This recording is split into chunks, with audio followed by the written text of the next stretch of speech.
Les résultats ont clairement surpris les scientifiques. Des chercheurs néerlandais ont mis fin à une étude clinique après la mort de 11 bébés dont la mère avait pris du Viagra pendant la grossesse pour favoriser la croissance déficiente du fœtus, a annoncé le centre hospitalier universitaire d'Amsterdam, Pays-Bas. Le Viagra, médicament au succès planétaire pour lutter contre les troubles de l'érection, favorise la dilatation des vaisseaux sanguins.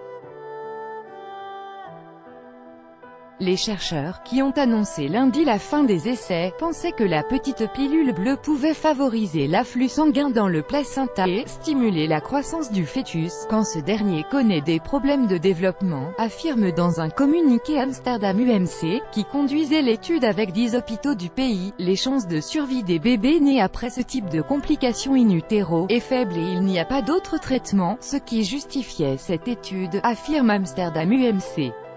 La dernière chose que nous voulons est de nuire aux patients. Au moment de l'arrêt des essais, lancés en 2015, 93 femmes s'étaient vues prescrire du Viagra pendant leur grossesse, 90 autres un placebo. Aucune des femmes recrutées pour cette étude n'a eu de complications dues à la prise du médicament.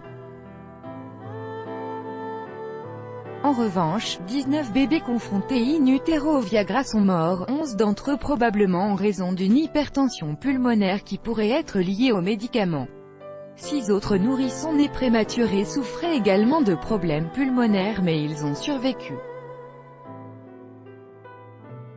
Dans le groupe placebo, 9 enfants sont morts mais aucun de complications pulmonaires, tandis que 3 bébés nés avec ces complications ont survécu. Le gynécologue Wessel Gansvoort, qui a dirigé l'étude, s'est dit « choqué » par les résultats des essais.